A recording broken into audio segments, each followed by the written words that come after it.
You're now listening to Sound Talent Media. Check out more shows at soundtalentmedia.com. Hey, what's up, everyone? I'm Matt Migaki, the vocalist of Cryptopsy and the host of the Vox and Hops Metal Podcast, where I sit down with fellow metal musicians. We talk all about their lives and music while sharing killer craft beers. If you've ever wanted to sneak backstage and share a beer with one of your favorite musicians, well, Vox and Hops is the podcast for you. This week on the podcast, I dropped a killer episode with Johannes Ekström of Avatar. There is this episode and over 440 other ones to help you enjoy life, metal, and craft beer. So what are you waiting for? It's time to become a Vox and Hops head. Cheers! Hey there, everybody. How you doing today? I just want to take a couple minutes to tell you about Sinusoid, because the Soid boys are some really funny human beings. I'm really looking forward to heading up to the shop today. Oh, Anthony just texted me. Hi, Anthony. I'll text you back after I get done recording this spot. I'm going to head up to Seattle, well, technically Linwood, and go hang out with those guys. So we'll probably do some sort of podcasting, maybe live streaming, something. But if you're new to the show, which we've got a lot of new listeners lately, thank you for telling your friends, Sinusoid makes the best guitar cables. Actually, instrument cables. Actually, just all kinds of cables. They make all sorts of cables. You need mic cables, they got that. You need speaker cables, they got the Sasquatch, this big old beefy beast of a speaker cable. It's a treat to just plug that thing in, because you feel like you're really holding a serious piece of equipment when you mess with that thing. But you are, actually. So there's that. But yeah, go to sinusoid.com, check out all their wares, hit up the guys, and just, treat yourself to the best cables on the market with the 100-year warranty and some of the best guys in the business. Sinusoid.com for all your cable needs. I also want to talk to you about Gun Street Wiring Shop. Local guys to me out of Bend, Oregon. I've said that, I think, every time. I don't know why that's so important to me, but it is. I love that town. That's probably why. But they make these excellent wiring harnesses for your guitars. They've been Gibson guys for a long time. They're getting into the Fender market, making those extra complicated Jazzmaster harnesses and things like that. So check them out for any of your wiring harness needs. They can hook you up.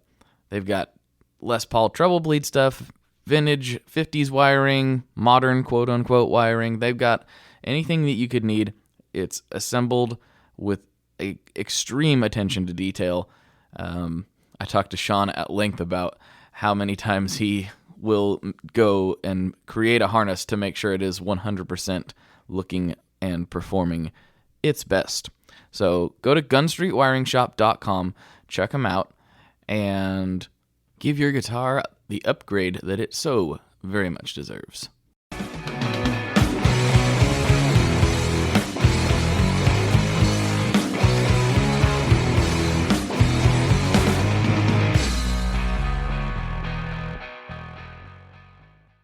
Hello, everyone. Welcome back to the ToneMob.com podcast. I am your host, Blake Weiland, and with me today I have David Johnson of Scale Model Guitars, and this one is a little different. I'm sitting here in his shop in Nashville, Tennessee, looking at all the wonderful stuff he has, and we're just gazing longingly into each other's eyes while I just threw the phone up in the middle of the room, and he's got a lot of interesting projects that's going on right now that I wanted to talk to him about, but we'd been talking and we thought, hey, it'd be good to get together and just do a little chat for you folks. And so here we are. How's it going, Dave? Good. Thanks for having me, Blake. Yeah. It's almost like you're having me, though, because I'm at your residence. Oh, yeah. Okay. That's cool. But we kind of have a little bit of a funny story about how we got hooked up, because we met probably a year and a half ago or so, briefly, or maybe not quite then. Whenever we met at Carter Vintage last time I was in town, and then we kind of forgot about each other or something. And then I stumbled across your post on Instagram, which kind of led me to why we're here today, about you're rebuilding a guy's guitar whose grandpa built it in prison in the 60s, and I called you and here we are. And then we realized we'd already talked before. Oh, that's right. Yeah, I vaguely recall that. It was like a year and a half ago. Yeah, it was I was a real brief thing. It was a weird deal, but I'm glad we got reconnected and here we are. Yeah, man. Yeah. So maybe we best should start out with who you are, kind of what you do for any of the listeners who don't know. I always like to tell people to go into their musical backstory and then kind of how it led to what you're doing now. Oh, absolutely. I'm my name is Dave Johnson. I own a company in Nashville, Tennessee called Scale Model Guitars, and I do repair work and custom building, and it's kind of what I'm up to. But I've been living in Nashville since about 2008. My wife and we moved here from Chicago. Around then, so we've been in Nashville a little bit, about like 10 years now, and it's a great city, really fun, really great music scene. But I also work at Carter Vintage Guitars, which is on 8th Avenue, and I'm over there like a couple days a week just doing repair work.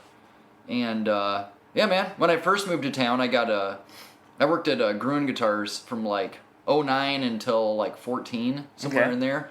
And when Walter and Christy opened the new store, I just kind of moseyed on over and started working for him. At the time, I wanted to go down to part-time to focus more my attention on my custom builds. Mm-hmm. So it was a good fit for me at the time because I like working on vintage guitars as well. So that's where I am now. But I get to meet a lot of interesting people working at the shop over there. Yeah. And that's how the prison guitar came to be. So yeah.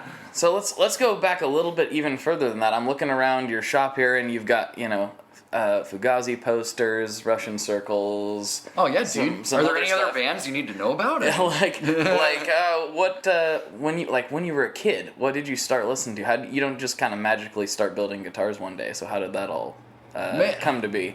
I'm not gonna lie. When I was like younger, I was super into like hardcore and metal and like really more aggressive music, Mm-hmm. And but I mean, when was it? It would have been around 95 or so. I went and saw a band I'd never heard of called Fugazi. They came through Peoria, Illinois, where I was living at the time, and man, I after that show, I don't know, man. I literally went home. And I pretty much shelved my collection of like metal records, Really? Yeah, Megadeth got put on the shelf indefinitely. So then I got into, like obviously Fugazi, Minor Threat, like Bad Brains, like more like independent DIY bands at the time, But the thing I'd always admired about them was the fact that I was like, man, like anyone can do this. Like I can go and play music. I can go get into a van with a bunch of my buddies, and we can go on tour, and we can go play around and have fun. Mm-hmm. And it was like, so since then, I mean, with that kind of upbringing and that general like ethos, I kind of like transposed it to how I view my guitar company. So I kind of try to run my guitar business like as if like Ian Mackay owned a guitar shop. Like how would he run it? You know what I mean? Okay. So I'm very like word of mouth. I network by going to shows. I build guitars for my friends, and it's kind of, one thing's led to another, and I end up, getting projects every once in a while that have some notoriety. But I don't really view it that way. I just kind of do what I think is cool or fun, you know, and then just kind of let the job like take it where it goes, Mm-hmm. So, but I probably spend I'd say like 80% of my time just doing repair work. Okay. I'd say I'm a repairman first. And a builder second, for sure. Like, I build a lot of guitars. I might build, a good year for me is, 10 in a year. Okay. If I do 10 guitars in a year, that's, breakneck speed. But in that time, I've probably fixed, 2,000 guitars for just players, just around town and stuff. So yeah, this is the town for repair work, for sure. Oh, God, yeah. Yeah, definitely. I mean... Yeah. It's I talk to a lot of guys from around here, and it's like Portland has a pretty healthy music scene overall, right? But it's not even, it doesn't even compare to what it is here. It's just like you can't go every night somewhere somebody awesome is playing here, right? That's not necessarily like that in Portland. There's good shows, and it's like a lot of bands, and it's like I said, it's healthy, but it's not like Nashville. Nashville's a whole other thing, and a lot of people I think of it as straight up, country town, but it's totally not. Like, not anymore. Oh, not at all, no. It's funny, too, because when I first moved here, like 08, 09, I mean, there were maybe like 30 rock and roll bands in this whole town. Mm-hmm. Since then, I don't know what happened, man, but it's this, I just think Nashville's a very easy city to live in, which makes it cool. It used to be cheap, too. I mean, I was paying... Yeah. Yeah, I mean, I used to live over in East Nashville, which is kind of like the hip part of town now. Yeah. But I remember when I moved in, it was like $700 a month for a whole house. Just me and my wife were in there, and she's, we have a band together. So at the time we were touring a lot.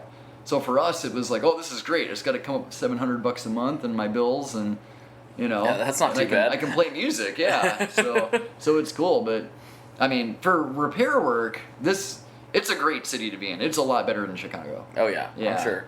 There's kind of a lot of repair techs in Chicago trying to service like not enough people.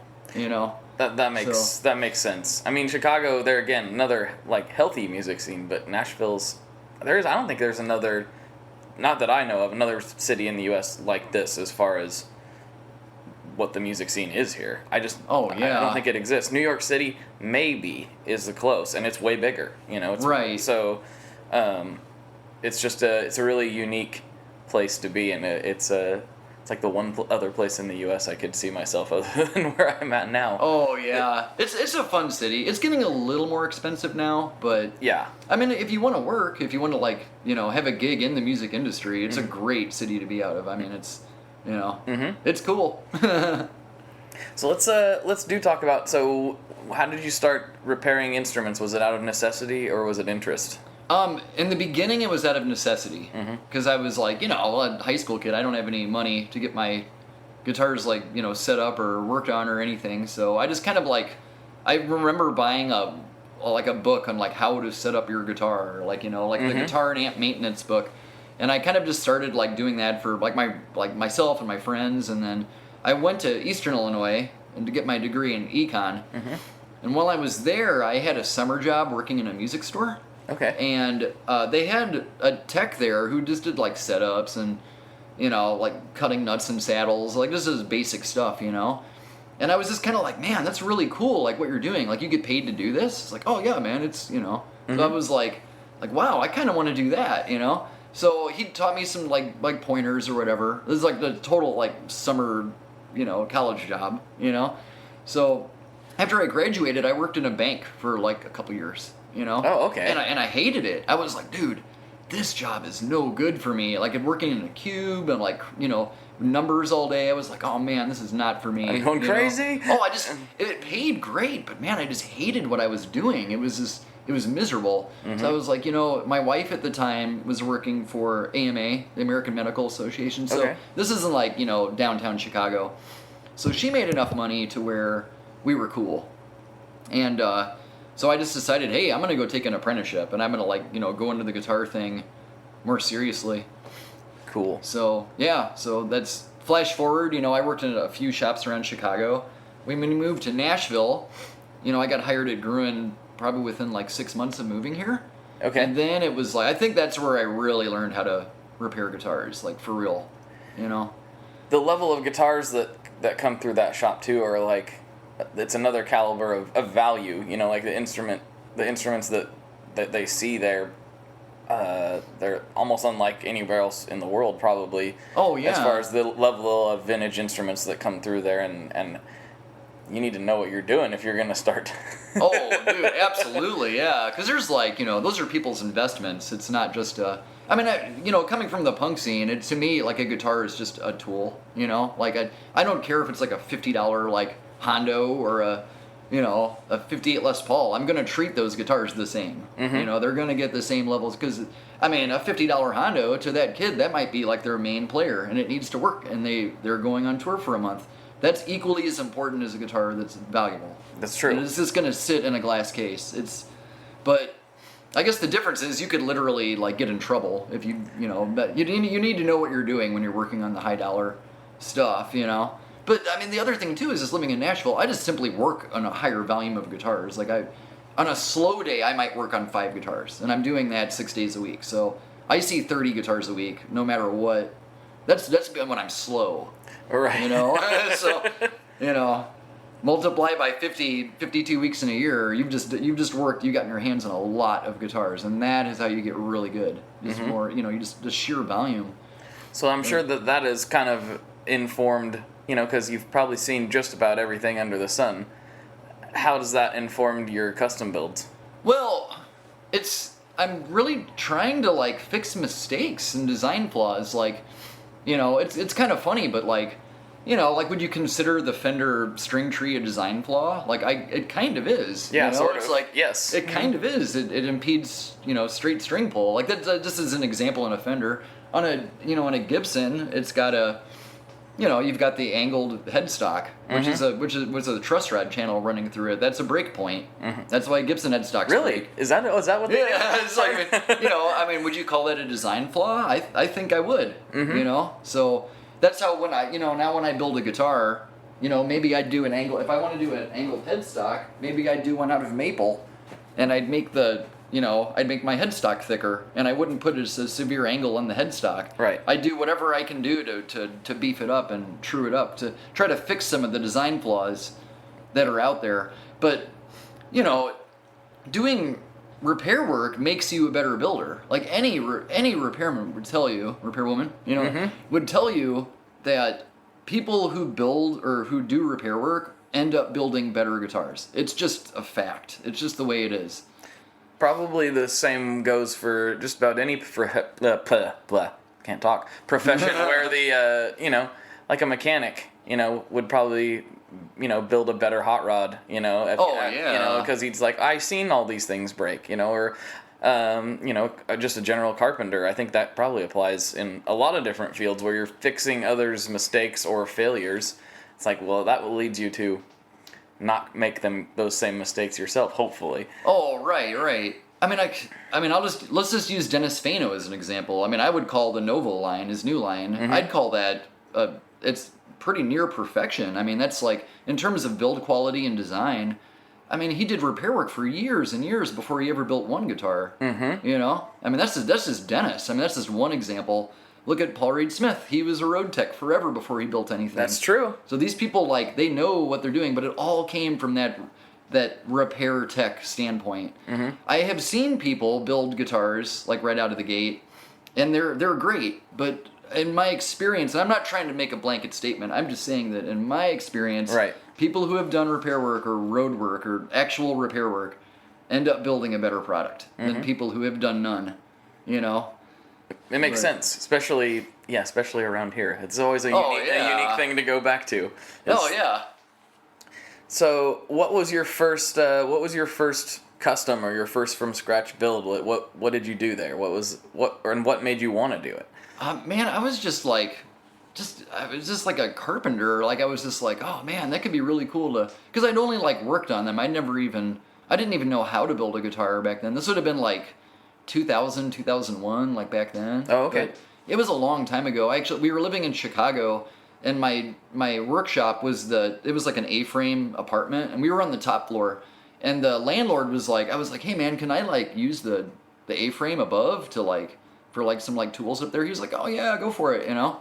So I had to lock all of my tools in this like chest, you know, and lock it up every single night because the doors didn't have locks and I couldn't put them on there, you know, because the landlord wouldn't let me. So yeah, so it took me a long time to build them, but the first 6 guitars I built were in that attic above my apartment in Chicago. Wow. No air conditioning, no heat. It was tricky. Like, I had to like bring a space heater up there and turn it on and to work in that and then remove it when I was done. It was really like tricky. But so when I got I had a practice spot in Chicago right after that, and I was able to like lay out all my tools, and I got a lot quicker. So that was cool. I built it like in my next 20 guitars was in that shop. Okay. And then when we moved to Nashville, I just moved all of it to here. So I've pretty much always had like for instance, right now I work at Carter's part-time, but I'm also at home part-time.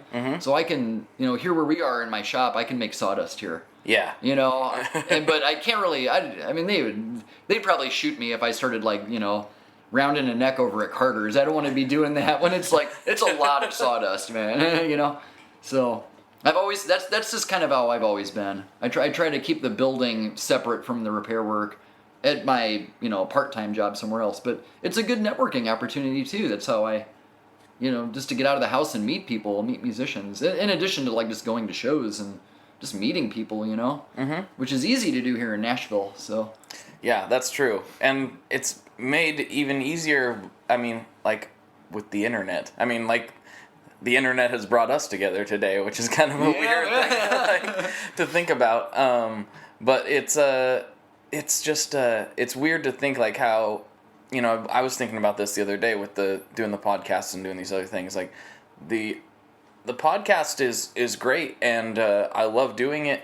But it doesn't just bring in the money. That's not what's paying the bills. But what it did let me do is network with people, just like you're saying, and get connected with people that needed some help with certain aspects of their companies, and that has allowed me to actually get into sort of the music gear industry full time, which has been a new thing, and hopefully it keeps going, but it's oh yeah.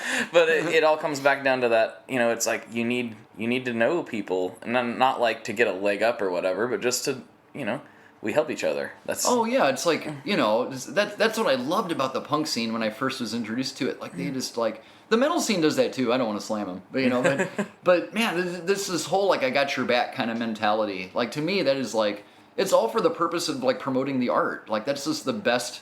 That's just the best part about it. This is all like the money aside. Like I don't even worry about money. Like I got repair work for that. Like just for creating guitars, I don't view it as a money source. I view it as it's like a serious hobby. Yeah. Or an art form. Oh man, if it never makes a dime, I'm cool with that. As long as like it's like as long as my art is out there, like getting played and being people are writing songs on guitars I've made. That's like. That's worth way more than any money I'd get paid. I mean, honestly, like that's really what it's about. It's the whole point. Yeah, because I mean, it's like from there, who knows where that goes, right? Maybe that guitar inspired that person in that very specific way to create something that then resonated with somebody else. Oh, totally. I mean, how many times do you hear like, "Oh, that song actually saved my life. Like I was almost to kill myself, and I heard that song I didn't want to." Like. Yeah, song, man, music is deep, dude. It's like, it can do that, It totally can. And that, and then if that song, it's a weird, like, heavy subject sort of to get into, but if that guy hadn't been playing that Strat that day, or whatever the case may be, or that guitar that day, maybe that wouldn't have happened. Maybe that dude would have decided to jump off the bridge instead. You know? Right. It's kind of a crazy like thing to think about, but it's I think music's really important. Obviously. Oh yeah, it's the most important thing, and like, man, I don't know. It's like, we both have like kids too. We're around like 2 and 3 years old. We were talking about this earlier, and it's like, man, it's how cool is that going to be to like introduce. Like, I'm just so looking forward to the chance when my son is old enough to, like, like, play his first show. Like, oh, okay, I would be, like, encouraging, like, oh, this is awesome, If he gets into guitars, he's in luck, dude. Yeah. I got him. Yeah. I have a very similar situation. I'm like, it's a weird deal. I'm trying not to be the musician equivalent of like the sports dad who's like, yeah, this is great. You're gonna play football because I like football. It's like the hockey family, and I'm kind of like I'm turning into that with music. I'm like, yeah, guitars and stuff, and it's hilarious because I'll come in with a package and he's like, oh, Dad, you got a new pedal. I'm like, shh. I didn't need. Okay, and now there's nowhere. It's like, yeah. Dad comes in with a box approximately this size, and he knows like there's a pedal in there, and he's like, let's go out and play it. Like, oh man, yeah. And so we go out, and he turns the knobs, and I strum, and but like, I don't know. I feel like it's probably gonna happen by osmosis. I don't want to force him in anything he doesn't care about, but you're right. I feel like he's already like going down that path, and we were talking about music being powerful. Like we went to Third Man here while we were. Oh yeah, totally. Yeah, and he's been singing. He's just been singing a lot lately. Mom has been teaching him songs, and he'll sing them. And so like my favorite like party trick for him to do is like sing Blackbird, and he sings the first part of Blackbird like. Oh seriously? Yeah. Wait, how old is he? He's 3, right? He's 3, yeah. Oh man. And so I don't know if he's gonna actually have like a singing voice or not, but he's a 3-year-old, so it sounds adorable. And Yeah. we went into that little recording booth. Oh, you got to we were there. record it in the Make Your Record booth? Yeah, we recorded it in there. And the girls that were working there were you bring it out and you test it to make sure it cut right. And so you play the record. So you play it real fast before you leave. And like this one girl was like, "Oh my gosh!" and she started crying and had to walk out of the room because that's cool. And it was like, and then I got to thinking, I was like, I almost guarantee you this record, it's just a little moment in time, but like I'm gonna listen to this someday and I'm gonna cry. Like, I'm like sure of it. Like I'm almost feeling it now. A little bit. Oh man, turn up a little bit. Just a little bit. But it's like it's a weird thing. I don't know. But it's the experience of that. Like he might remember that, And it's like, he might, maybe. Yeah. I don't know. He just turned 3, so I kind of doubt it. But yeah. he'll listen to it for sure. Oh, totally. Yeah. But it was music's cool. Very powerful. Very, very powerful. Man, I mean, dude, think about this prison guitar. That's what I was just about to say. Let's talk about that. Well, on to that point before we talk about the techniques of it, dude. Mm-hmm. This guy building this guitar in prison. This is probably like what got him through that. Yeah. Like just something. It is an example of like music getting you through a rough spot. Mm-hmm. You know what I mean? That's really cool, man. We can get into the details on it, but just like when we were kind of going over it before we started recording, and it was like the level of work that went into it. It's like it's a lot of work to build a guitar in a well set up shop like this, So to do it in prison with a hacksaw, right, and have it turn out that good. I mean, that's impressive. That's super impressive. Right. Especially when he probably didn't know exactly what he was doing. I don't know for sure, but he actually So the funny thing is, I wish that the fretboard was still off the instrument. You could see how he made his neck joint because it's called a mortise tenon joint, and he actually got it right. Like the neck joint on this thing, it's legit. It's gonna be sturdy. That was kind of the one thing on there. I was really worried about it because his mistake on it, and it's not really a mistake, but I think that he was just using what he had on hand. Yeah. His biggest mistake was the use of cedar. Right. On a steel string guitar. Before we get too far ahead on the details on it, let's go take a couple steps back and whose guitar is this and how did it come to you and what are you doing with it, and then we can kind of get into some of the gory details. For the listeners. Yeah. Oh yeah. So my buddy, his name is Billy Strings. Mm-hmm. He's a bluegrass musician here in Nashville, and he was at a show, and his uncle shows up with the guitar. And was like, "Hey, this belonged to your grandfather," and he built this in prison in 1962. And I guess Billy was just like, "Whoa!" He told me, well, he gave it to him and was like, "Okay, now it's yours. Now you can do what you want with this," Mm-hmm. And he told me that he remembered it like it was in this like closet in his house or something like that. So he remembered it as a kid growing up, but it wasn't like his property. So when he got it, he was like, "Oh man, I have to get this restored. We have to like make this work." Mm-hmm. I mean, imagine if your grandfather made something. It's like a time capsule, like the early '60s, and you now have it. And it's like, okay, here you go. Because even if it would have ended up being a wall hanger, that'd be cool too. Of course. But wouldn't it be cooler if you could like put strings on it and like play it? Make it like a for real thing. So. That's kind of where I am with it, man. I'll be honest with you. I don't even know his name. I wanted to ask Billy, I don't know the backstory of him, or or really much about him. But it'd be kind of cool to know what his story was, because when you're working on something like this, it's kind of neat to know that stuff, Yeah. I'll find all that out. I've been kind of knee deep in the whole restoration, trying to think.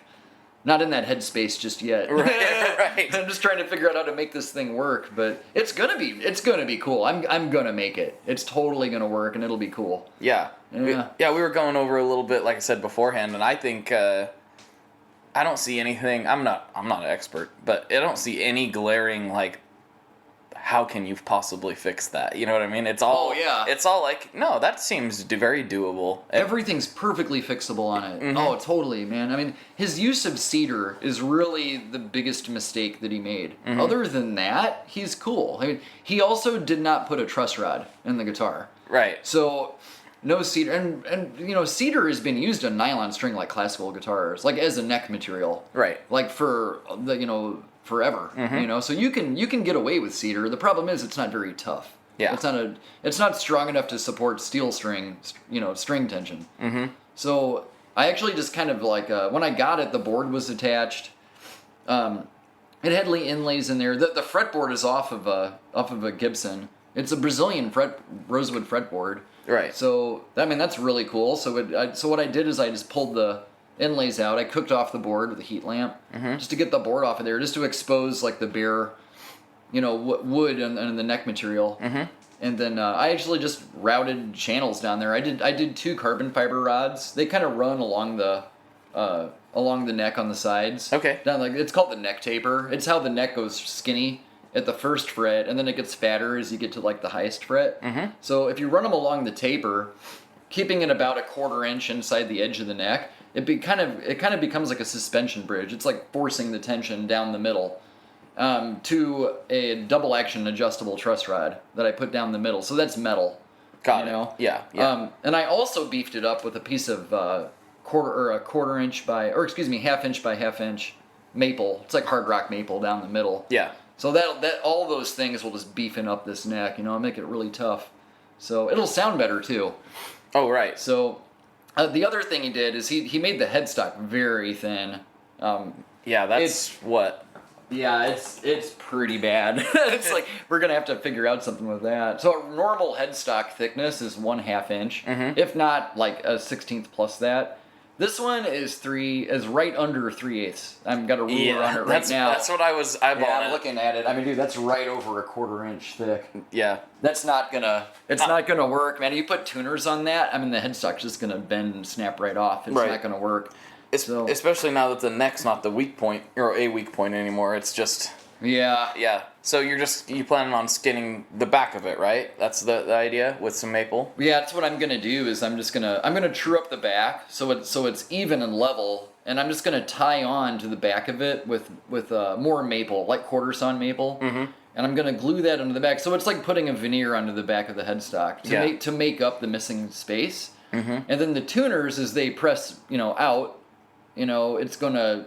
I also did like a spine in the neck, and obviously you can't see it in the podcast, but I did a spine down the middle of the neck that protrudes out from the nut about 2 inches, so I could run dowels through that to that maple that I'm gonna add to the back. So now it's sort of like it's like a whole nother like suspension bridge onto the back of it. Yeah. That will support the tension. I just don't want him to get it home, start playing gigs on it, and then the neck, you know, the headstock snaps off. You know? Right. we do repair work that lasts like forever. Yeah. So I want this to be like a workhorse. Plus, you know how the road is, man. Guitars get knocked around. It might fall off a stand. I want it to make it. Yeah. And be cool. For sure. So, but once that's done, I mean, you're just essentially having pickups made and. Well, I haven't had that happen in a while. We had an unfortunate thing. We had about probably 20 minutes of conversation that they decided the phone decided it was done. It had enough of our jibber jabber and it didn't want to talk to us anymore. So we had to go back and figure out where we left off. So we left off talking about the pick guard on the prison guitar, and who knows? I don't even remember all the things we covered after that, but. We're gonna try to shoot from the hip and just go with the, you know, play the hand that we've been dealt. we're gonna try to remember. See how good our memory game is here. I'm pretty sure mine's not very good, so I hope yours is better.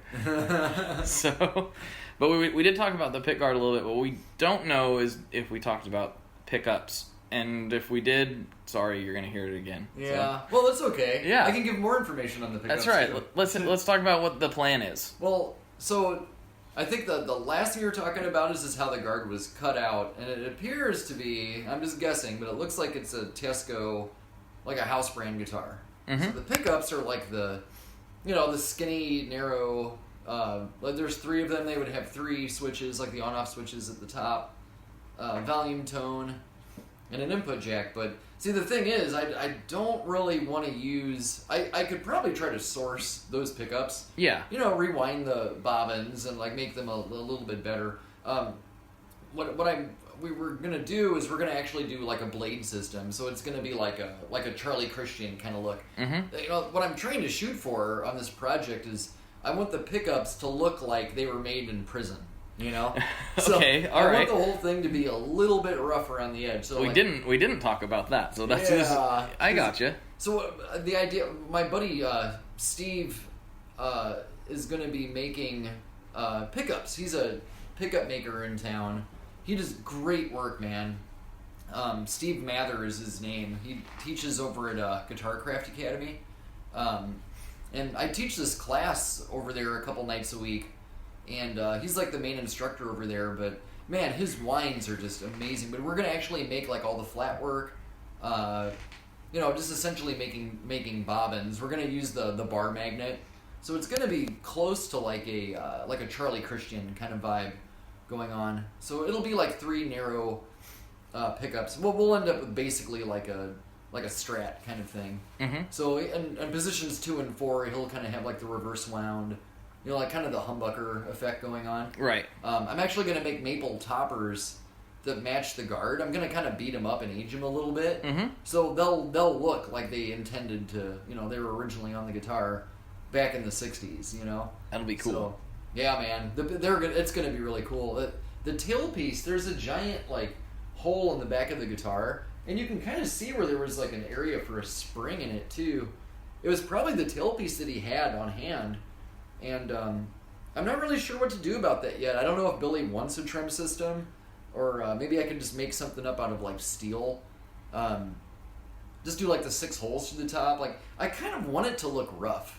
Like rough on purpose, you know? Right. Yeah. I mean, it is a prison guitar, so Yeah, I want it to look like it was made with like a file and a coping saw, you Right. know, basically. Right. So if it ends up looking a little rough, that's fine. As long as it structurally plays right, it plays in tune and intonates, and Mhm. has a neck that works and has good fretwork, it's going to be a great guitar. Mm-hmm. Should last, you know, years and years. I hope it becomes one of his main players, you know. That would be awesome. Yeah. I wonder what kind of... It clearly had some sort of trim system. It had to. It had to have. It's not the same size as what you would think it would need to be. So maybe it was like Yeah. one of those old house brand off-brand trim systems, and that's why the hole is weird. Who knows? I mean...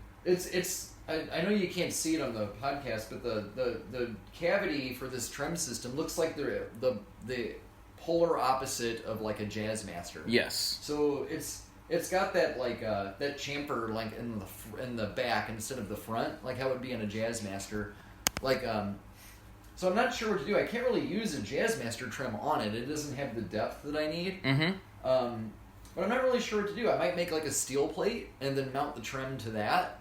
Right, like a Bigsby or something? Yeah, I could like mount a Bigsby to it. Again, I don't really want to mess with any of his work. You know, I Right. don't want to I have to drill 2 holes because his intonation spot was off about a ½ inch. That's right. So, and I would like to try to use like a Nashville or an ABR style bridge. You know, like something maybe like a no wire trim, like something I can relic out of nickel. Mm-hmm. You know, something that'll look kind of old. I definitely want to do a Tunematic bridge on it. Just so it's a solid player that'll intonate right. Mm-hmm. As far as the tailpiece goes, I don't know. I'm not really sure what I'm going to do about that. But I'm just kind of like winging it as I go. I'm just kind of going, okay, well, I got the neck buttoned up. So next up is the headstock. Once I get that done, then Steve will make the pickups, and I'll just kind of look at it and say, okay, what do you want to do? Right. You Yeah, know, and some of we'll it'll figure it out. Yeah, some of it'll probably be up to what Billy wants too. So Yeah, I'm probably going to have to make tuners for it because the tuning holes are too far inside the headstock too. So, yeah, from the center of the post of the tuning peg Mm-hmm. to the outside, like the outside of the headstock to the center of the post, I've got 3/4 of an inch. That's 1/4 of an inch too much. Right. So when I try to put a tuner in there, the button's gonna hit the back of the headstock. Right. So I think I have a buddy that does builds motorcycles, Mm-hmm. and I might have him weld longer posts onto a set of Klusons. Yeah. And then run some like different buttons or just to make it longer. I know that the what was that, the Galaxy, who made that guitar? The DePinto one? No, it's not a DePinto. Those things rule, by the way. But crap, I forget who made them. But anyway, they have tuners that have a deeper hole spacing, like post spacing. I might do like a banjo tuner or like a Firebird. I'm not really sure what I want to do about that yet. I'll figure it out. The Firebird tuners are cool if you can get legit ones, but I've never seen the off-brand. Well, you probably know this better. I don't know why I'm telling you. I've never seen the off-brand ones work very well. Oh, the off-brand ones don't. Yeah. Yeah. Who makes them? I think it's like Pang or Grover might make them still. It might even be Kluson. You can still buy them. Oh, okay. Yeah, you can find them if you research it online. They're kind of expensive. They're like $150 a set or something. Yeah. The problem with the banjo style tuner is it's gonna protrude on the back of the headstock, and again, the headstock, the neck is made of cedar. I'm just worried about that taking a hit from behind. Yeah. Headstocks on Firebirds love to snap because of that. Because the tuners are so heavy. Yeah, they're heavy and they protrude out the back. They look so cool, but man, if it was a mahogany neck or maple, it'd be a different story. But, yeah, I don't know. I'll figure something out. I might be able to even make a tuner that looks like it was made in jail. I mean, that might even be cooler, That would. As long as it works right and holds the tune. So you said something I don't remember. I don't think this was recorded earlier, but about the knobs and some of the hardware having to be smuggled in. So this is so Billy told me you couldn't bring knobs into prison because that's like contraband. So his family, they told me that they actually had to smuggle them in.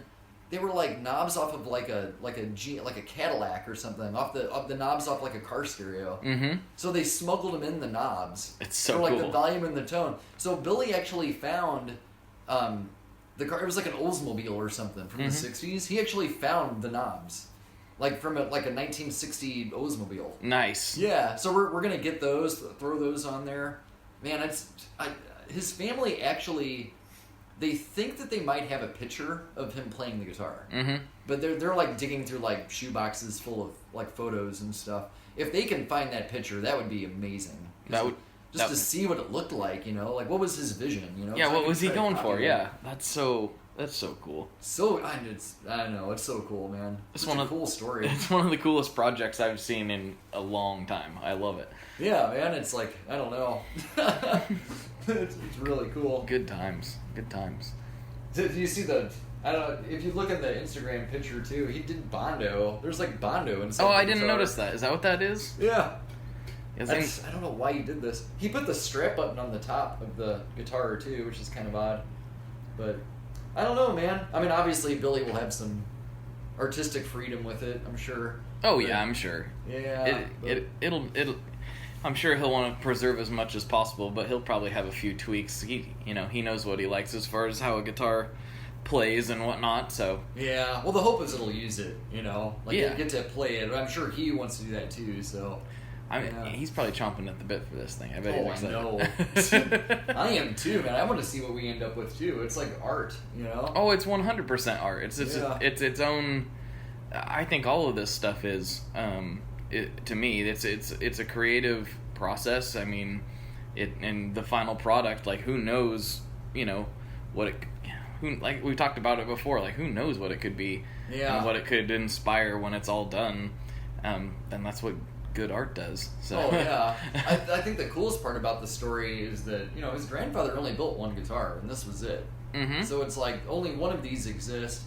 His style was pretty cool, man. I mean, if you look at the body, just his design was on there. Oh, it was cool. It's very cool, very unique. Even today, out of all the thousands of designs that are out there, I've not seen this before. I know. It's hard to do that and make it cool.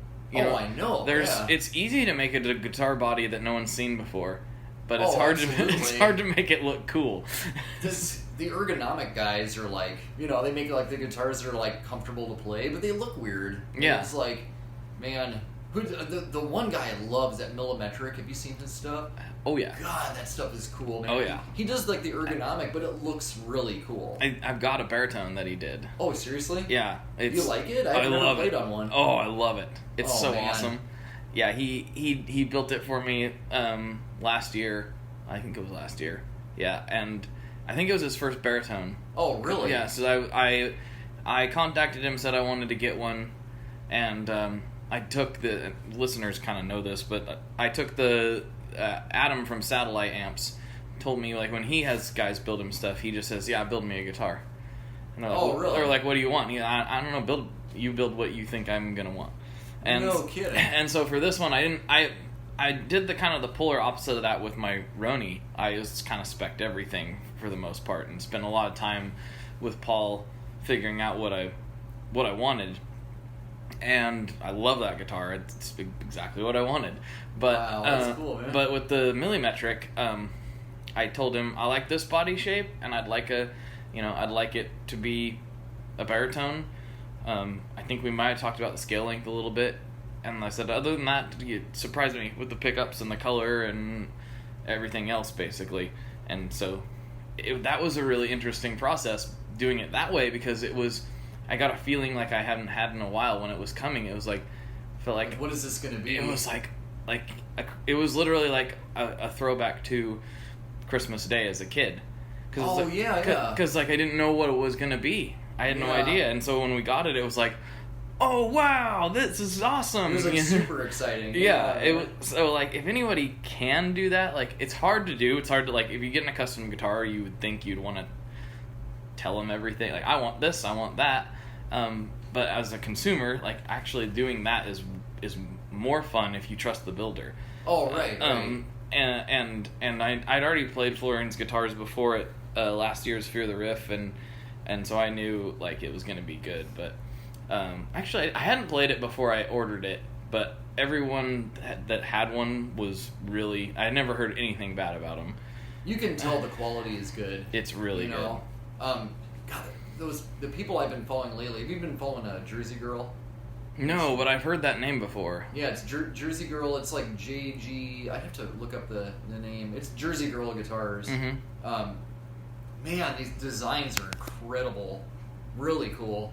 I should look that up really quick while we're talking, because this stuff is like... I don't know them. Mm-hmm. I'm not a paid endorsee. I just think it's like... Hang on. Yeah. Okay, it's JGHG Days. Okay. Jersey Girl Homemade Guitars. Okay. The stuff is just like... It's like next level. I've seen anything like it. I have seen those before. I forgot about that. They're incredible. They did this double neck. It was like this mandolin 12-string. Mm-hmm. There's just ridiculously nice you work. can tell like everything that's on there it's not off the shelf. I know. It's all made, and that's the same way with the Millimetric stuff. He makes like the hardware, and he probably doesn't make his tuners, but that's it. I think that's tuners it. And the pots, the tuners and the pots themselves, but the knobs he does, I think, and I know cool. The pick guard and the bridge he does too. Yeah. That's really cool. See, I know that I've made pickups before. Mm-hmm. I just don't really enjoy doing it. Like I like the woodworking aspects of making a guitar. Mm-hmm. So I'll just kind of turn to people to do like the pickups, like people I know are good. It's one of those weird things where like I do appreciate when somebody does all the work like that, but at the same time, for me, it's when I'm kind of this way with like the pedal projects that I've done. Like I don't build stuff. I'm not a good builder of effects or guitars or anything. So if I do things, like, why don't I just get the guys that really know what they're doing and try to work with them on it? Like, I think it's gonna be better if, like, I'm the weird idea guy. I can do that all day. Right. But you know, there's guys who are experts in things. Like, you're experts at what you do. Like, I wouldn't, you know, like if I was to try to fix or build a guitar, it wouldn't turn out like what you do. Right. It would be very bad. Well, it's still about, like, how often do you do it? Mm-hmm. Like, it's all about experience and just, Mm-hmm. But, I mean, I'm not very good at design. I'm not good at designing guitars. Mm-hmm. But I'm really good at making other people's ideas come to life. Right. So, like, if you go through, like, my Instagram page, none of those ideas are my ideas. I'm just, like, everything I build's a one-off. So I'm just, I might have to like make a template just to like to do something like one time and never use it again. Mm-hmm. So, yeah, man, it's like it's more fun for me. I don't think I could ever be in production. Like, I'd get bored. My mind wanders into other things. I wanted to do something different. Like, I have so much respect for guys like Fano. It's like, man, he can like sit there and like crank out that one design and change it up over and over and like do it well. But I would get bored so quick with that. Be like, know. So you don't ever see there being like a scale model guitars XYZ model. It's always going to be a kind of a custom situation every time. Man, probably. I just kind of like I enjoy just bringing other people's ideas to life. I just don't ever see myself being in production. I mean, maybe, I don't know. I don't want to ever never say never, but yeah, I don't know. I just kind of have more fun like flying solo and just making other people's ideas reality. It's a lot more fun for me because it's a challenge. Just like the repair work is a challenge. It is, and it takes a different thing. Like I said, designing a new guitar body shape it's really hard. It's so hard. I know. Well, it's like, and I wouldn't say like don't do something because it's because it's difficult to do. It's just I just know that I would just pine over it. I'd be like, oh my god, this has to be like perfect, and it's I don't know. I just think like it's kind of cool to make the technical makeup of a guitar, like make the scale length of this Fender work on this on this Gibson or something, or just something like that. Just, I don't know, more of a problem solving. Right, I gotcha. Coming from that place. That makes sense. What's the weirdest problem you've had to solve with repair work? Oh, with repair work? Yeah. Oh man. I mean, this prison guitar is pretty weird, but it's like I said, probably pre the phone failing. It's not anything I can't see being manageable by somebody who knows what they're doing. But has there been stuff that showed up? You're like, throw it in the garbage. Like you can't do anything with this. Well, you run into like, I mean that happens a lot. I don't want to sit here saying, oh, I'm just like the the grand master. No, that's the thing about repair work is you can't really like master it. You can only get better.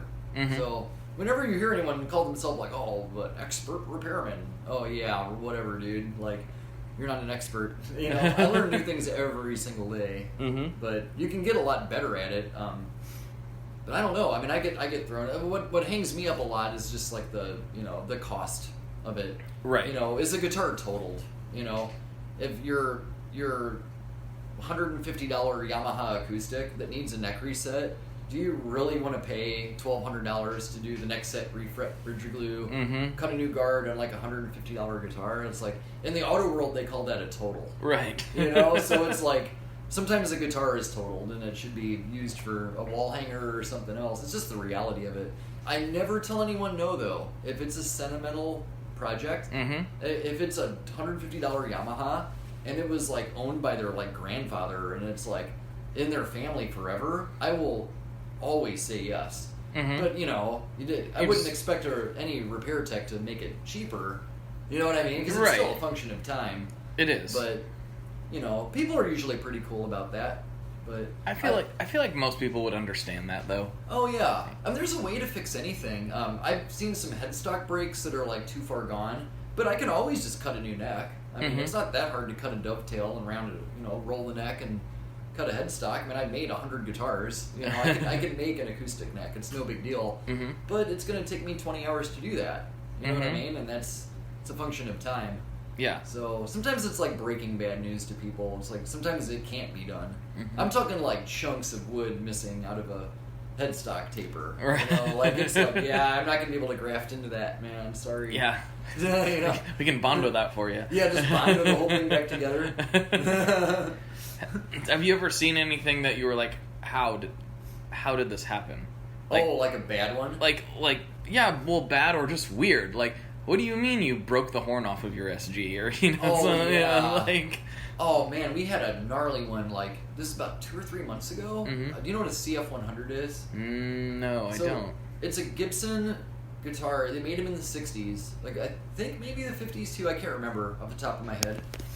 But so it's basically a cutaway. It's like imagine a J160 like the John Lennon style guitar. So Yeah. it's got the pickup, like the P90, Mhm. but it's got a cutaway too. It's called a CF100. It's super rare guitar. So this guy just got a neck reset done on this. It was in another shop. Re-glued the bridge, refretted it. Guitar was done. He had it in the case. He accidentally left it behind his car and ran it over. Oh no! And crushed the body of the guitar. He just had all this work done. And we were just like, oh no, you did not. Like, it was bad. Mhm. Dude, it needs to have all new sides bent. It's bad. Oh man! I felt so bad for the guy. I was like, oh my god, no. I mean, God, this is heartbreaking to see something like that. But, I don't know. Just make sure you use your backup camera. If you have one. Yeah, I mean, and it's like things like that, you know, there's some people who are like, how could that happen? That would never happen to me. Like, we all do dumb things. Like, we have a slip, you know, like, and it's like, I mean, I don't know how many times a day I'm like, why did I do that? Good thing it wasn't too bad, you know, like, oh man. Everyone has those moments where you just like face palm, like, I can't believe I just did that. Oh, dude, the worst one from a repair standpoint, just people coming up to the window, is in summer in Nashville. People leaving their like flat top acoustics in the hot car. No. Dude, you will bake. Dude, just so you know, hide glue like releases at like 140 degrees. Your car gets up to that quick inside. Really quick. You'll bake. I've seen necks actually slide out of the pocket. And then, you know, sometimes a customer will lay down a guitar in the window, and it's like really hot, like it had been in an oven, and you're just like, oh man, do you have any idea how bad that is? It's like really bad, you know? Temperature swings are murder on, especially acoustic guitars, but especially acoustics. Yeah, it's bad. I mean, there's a reason why most, or you know, a lot of places, the good guitar shops are humidity controlled. Oh yeah, I know, they're totally. all temperature controlled. You know, like, totally. Yeah. It's a bad deal. I mean, yeah, I you know, talk about him all the time because he's one of my good friends. But my buddy Leon from Pelican Noiseworks didn't realize that the humidity was a little bit off in his room, and until he went to pick up his acoustic, and he was like, "What's going on with the neck?" And he had to put it in the case with, I can't remember if it was too dry or too humid. I think it was getting too dry. Oh, too dry. Yeah, and so he had to put it back in the case with I could be saying that wrong. Either way, it was one of those things, and it ended up coming back. But it was like, this is. Oh yeah. Yeah, this is getting weird. Oh man. Everything crisis averted, but it was a little bit scary there for a minute. God, man, I have friends that do repair work in like Arizona, and it gets dry there. It's like dry heat. It'll just, oh man, it just dries out a guitar quickly. I guess they have a lot of issues with cracks in acoustics. That makes sense. It's a big deal there. Yeah, it's not too bad in Nashville. Like not around here. It's just the heat. You know, it gets so hot. But yeah, man, lack of humidity. That's not something you would think of. You know, I know. Like, but wood, you know, it's an organic material. It changes with its environment. Exactly. Yeah. So what you're saying is we should all move to like aluminum necks. Let's just all get electricals, dude. I want one. Yeah. so I really want one of those guitars. Yeah, they're pretty cool. I've never played one, but they seem like something I would really dig. Dude, I've worked on several. They're pretty cool. Are they? Yeah, they're sweet. But yeah, man, I've been getting a lot of like orders because I do like the acrylic bodies. I've been getting a lot of like inquiries about you know, hey, can you do like an a la carte like acrylic body? Like and when I ask him about like what is it for, it's almost always an electrical neck. Oh, okay. Yeah, there's all the spin-offs too. I'm about to get one of those. Robot Graves. I'm about to get one of his necks in. Oh, okay. So Yeah, that's right. I think I am. Dude, that's gonna be cool. I want to check out one of the I don't want to call him a copycat, but it's kind of the same thing, you know? Because I don't know, it's just cool. I mean, they're really fun, dude. You should try one sometime. I'd love to. Yeah. I've not. I've played some metal guitars here and there. I played once upon a Normandy, which is like a local builder to me, but I don't remember. This was a long time ago. I don't remember the neck. I think the neck's still wood, but it was like a steel-bodied guitar. Oh, really? If I could be wrong. I don't quote me on that, but I think that's how that was. I don't think I've played a metal-necked guitar before. They're different. The necks are cold to the hand. That's the first thing you'll notice. The only thing I don't like about him, and I'm not being super critical, but I don't like how you can't adjust neck relief.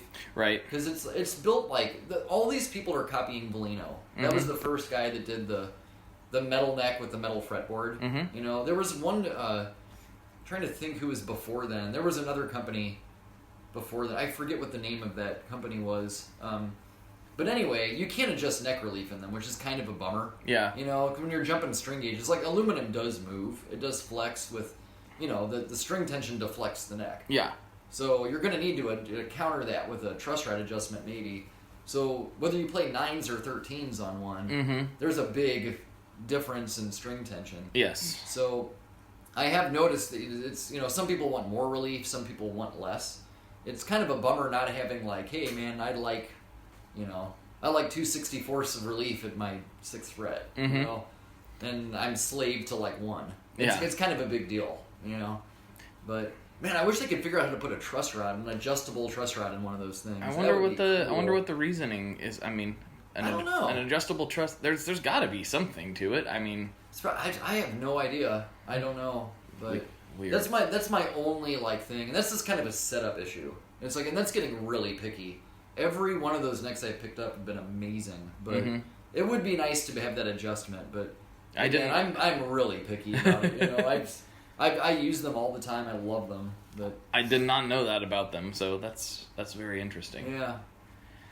Well, we're getting down to with our combined multiple recordings here. Oh yeah. We're getting down to that hour mark, and I did want to give you a if you got a little more time, give you a quick lightning round for the Patreon subscribers. Sorry, everyone that's listening to this that's not a Patreon subscriber.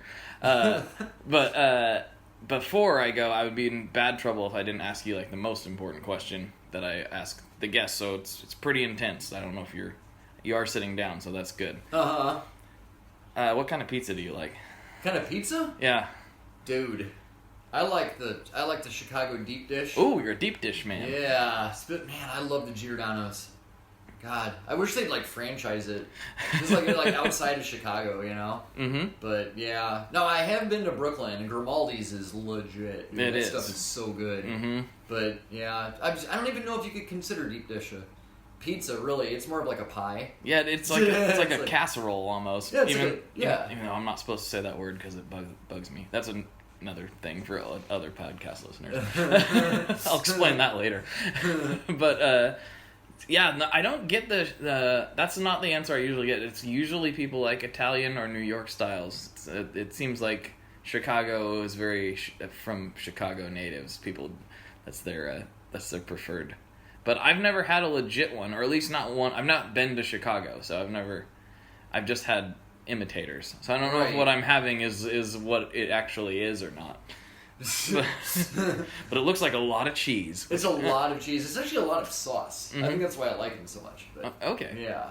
But no, the Giordano's, sticking to it. All right. Final answer. I like it. I'll hold you to it. All right. Well, thanks for coming on, Dave. And listeners, as always, folks, good luck and good tones. It was a real treat to get to talk to Dave in his home turf. I think that's always gives it a different vibe than the usual remote recordings that I do. So it's always fun to try to make those happen if and when I can do them. Hopefully gonna try to do that a little more often these days, but for the most part we're gonna stick with the recorded format, or the remote format rather. But anyway, I hope you guys liked that as much as I did. I could have went on for hours with him, and if you want just a little bit more, we did a little lightning round that you can check out at the Tone Mob Patreon. There's a couple different levels, and they each have different corresponding bonuses that you get with them. But for $5 a month, you get extra episodes every week, and those can be special guests like this lightning round with Dave, but usually it's Mr. Justin Porter and I hanging out, talking about gear in a little more hosted type format. But I do try to get extra bonus episodes and content from the guests as they have time when we record the main show. So if you go to tonemob.com/Patreon, you can check all that out. And yeah, I really appreciate you guys listening. If you could do me a favor, the best thing that you can do is to tell a friend. If you have a gear buddy or somebody that you know that might enjoy some of this buffoonery, if you could just tell them about it. Tell them about this episode. Maybe tell the story of this guitar that we talked about. Whatever the case may be, if you could help spread the word, that helps immensely. iTunes reviews and all that are great as well if you are so inclined to leave one. So there again, thank you very much for tuning in, and have a great week.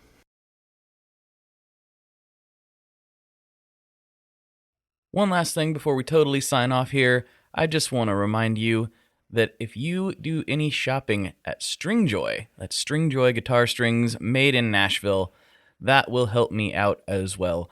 As I've said for years, I'm heavily involved in that company, and I really do think they're making the best products on the market. So if you would like to try custom strings, go to tonemob.com/stringjoy and check them out today. I seriously love what the team down there is doing. I help them out with all kinds of things, and by you supporting them, you are also supporting me as well. And hey, you need some strings, so why not get some custom strings just for your guitar and playing style? Again, the link for that is tonemob.com/stringjoy, and that will take you right to their website, and you can do all your shopping through there, and that will help everyone involved out. So thank you very much. Talk to you next time. We are brought to you by the wonderful folks at Gun Street Wiring Shop. Yes, Gun Street Wiring Shop. I've talked about them before. I used to say based out of Bend, Oregon, but guess what? Sean moved to my neck of the woods. Sean's in Portland. Sean is awesome and has helped me with a bunch of stuff lately. And if you have wiring needs for your guitar, he can help you too. If you want to get weird with it, he can get weird. If you just need to spruce things up a little bit, there's your guy. He takes all the guesswork out of doing your guitar wiring, and he makes it simple, and his customer service is top-notch, and I can't say enough good things about Gun Street as a company. I really respect Sean and what he's all about, and the product is top-notch. I've got 3 different guitars that now have Gun Street harnesses in them, and I could not be happier.